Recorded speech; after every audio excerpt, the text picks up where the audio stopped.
Look at her today, and you see the blueprint of modern luxury. She is a Grammy-winning icon.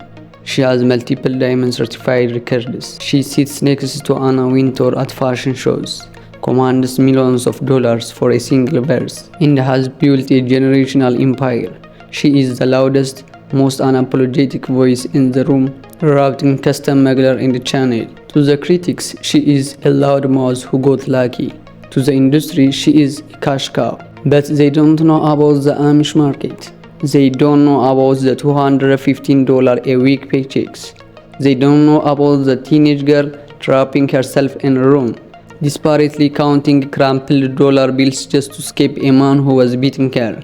Before the world knew her as a Cardi B, she was Bill Callis, a girl from the Bronx with crooked teeth, empty pockets, and a survival instinct to fear it would eventually bring the entire music industry to its knees. This isn't a story about a rapper. This is a story about a woman who looked at a world designed to crush her, loud in its face, and above the building. Bill Callis Marlene's Almanzar was born into a world where the odds are stacked against you before you take your first breath.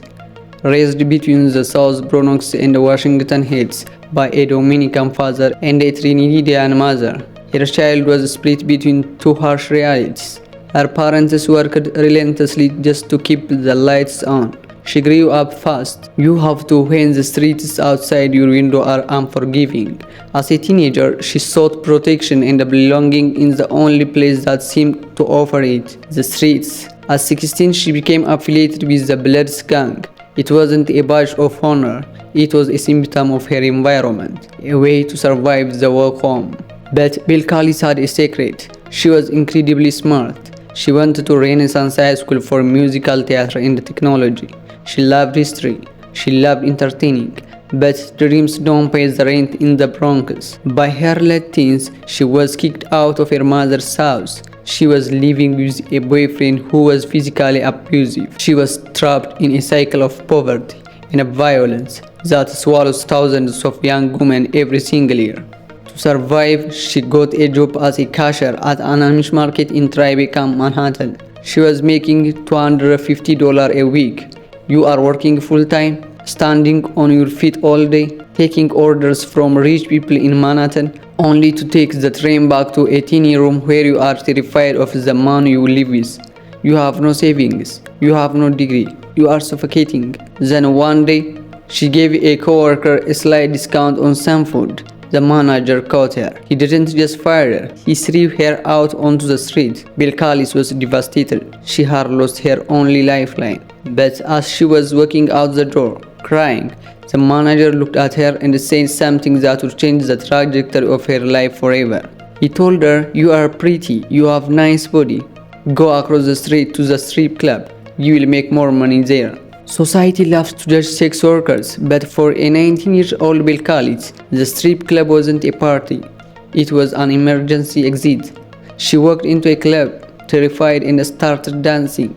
She didn't do it to buy designer bags. She did it because she needed $200 to rent a room in-house in Washington Heights, so she could finally pack her bags, leave her abusive boyfriend, and never look back. Stripping saved her life. It was brutal, exhausting work.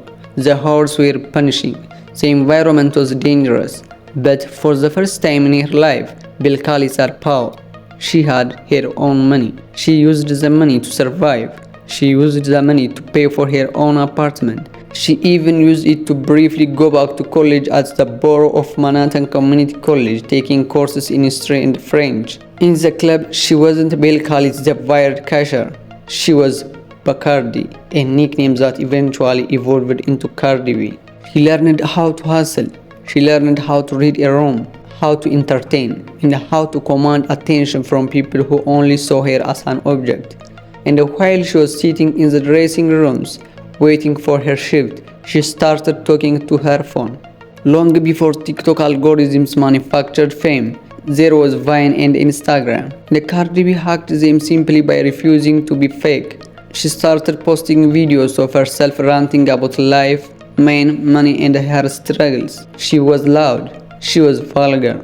She was incredibly funny. A hoe never gets cold. If a girl have beef with me, she gon' have beef with me forever. In an era where every influencer was trying to create a perfect, aesthetic, filtered life, Cardi B was on camera with a messy hair, eating a chopped cheese, giving brutal, honest life advice.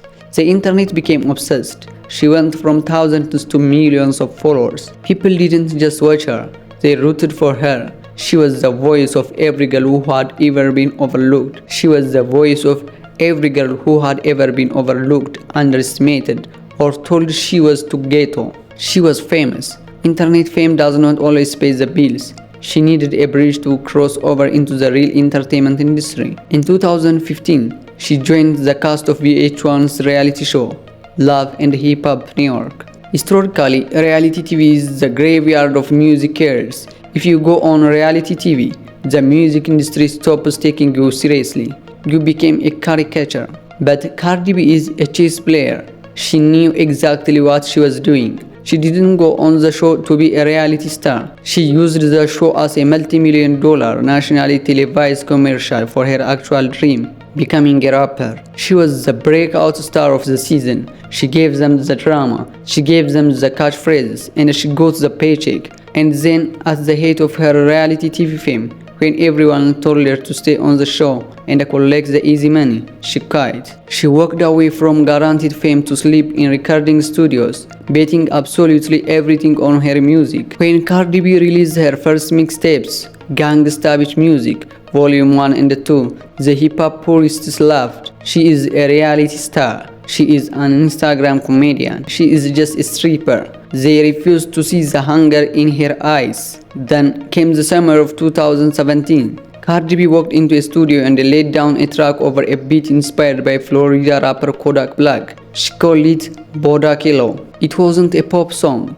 It wasn't a radio-friendly, watered-down track. It was an aggressive, unapologetic anthem about making money, fixing her teeth, and leaving her enemies in the dust.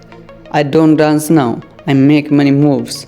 The song didn't just go viral, it caused a seismic cultural shift. It played out of every car window, in every club, at every wedding, and in every stadium across the globe.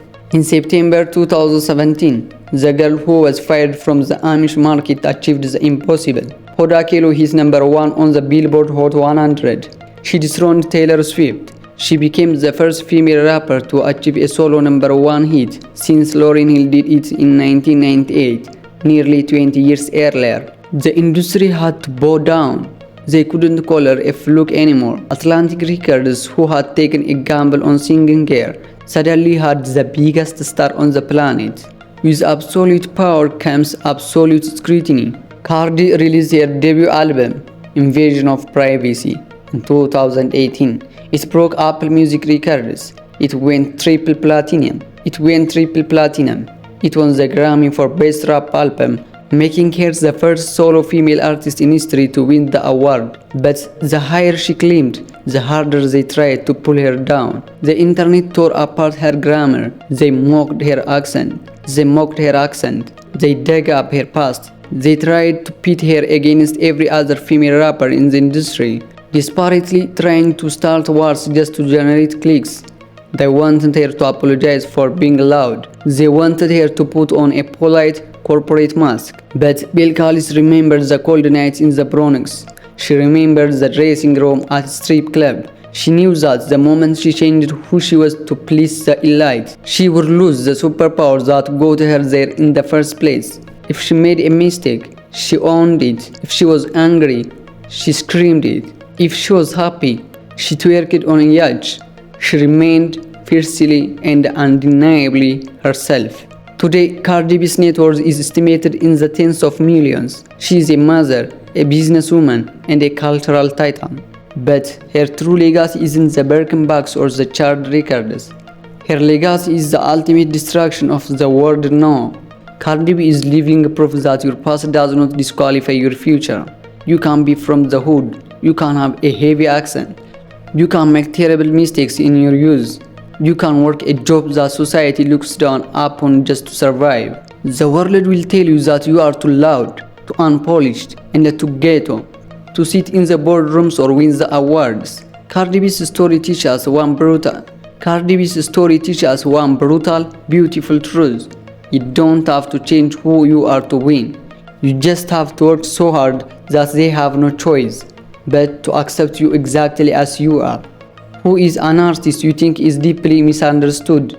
Let us know in the comments below. Make sure to hit subscribe so you never miss a story of struggle, survival, and the ultimate triumph.